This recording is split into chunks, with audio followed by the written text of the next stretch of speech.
สูงสันพี่น้องเป็นคนดุมันแต่ละวันออกเพลงสร้างสรรค์ร่วมเพลงร่วมใจพัฒนาตะมือก้าวหน้าไปทั่วถิ่นฐานปักหลักท่านเอาใจใส่ให้ภาษาได้อยู่สุขสันต์บ้านเฮามีอ้ายทหารประจำการบ้านเฮาสุขใจบ้านน้องตั้งอยู่ภูไกลไกลอ้ายยังไปยื้อยามทางข่าวพยายามกินน้ำกินข้าวเป็นลูกเต้าฮักแพงผูกพันอ้ายเป็นสายซาสกันถิ่นกันดานอ้ายไปทุกบ่อนฝนตกหรือว่าแดดร้อนให้อ้ายพักผ่อนพักเศร้าเอาแห้งพวกอ้ายเป็นคนเข้มแข็งจนเป็นลูกฮักล้านแห้งภาษาบ้านน้องตั้งอยู่ภูสูงสูงมีเพื่อนฝูงลุงป้าน้าอาบ้านน้องมีความก้าวหน้าพัฒนาเจริญเรื่อยไปมีอากาศสดใสมีห้วยน้ำไหลป่าไม้เป็นธรรม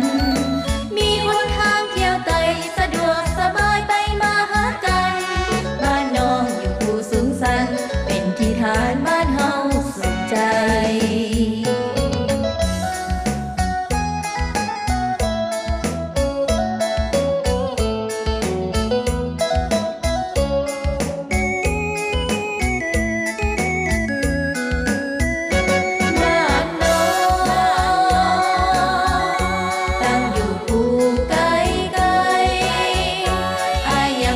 ยื้อยามทางข่าว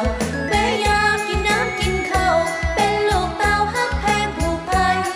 อ้ายเป็นสายซาสกันถิ่นกันดานอ้ายไปทุกบ่อนฝนตกหรือว่าแดดร้อนให้อ้ายพักผ่อนพักเศร้าเอาแห้งพวกอ้ายเป็นคนเข้มแข็งจนเป็นลูกฮักล้านแห้งภาษาบ้านน้องตั้งอยู่ภูสูงสูงมีเพื่อนฝูงลุงป้าน้าอาบ้านน้องมีความก้าวหน้าพัฒนาเจริญเรื่อยไปมีอากาศสดใสมีห้วยน้ำไหลป่าไม้เป็นธรรมมีหนทางเที่ยวไต่สะดวกสบายไปมาหากันบ้านน้องอยู่ภูสูงสันเป็นถิ่นฐานบ้านเฮาสุขใจ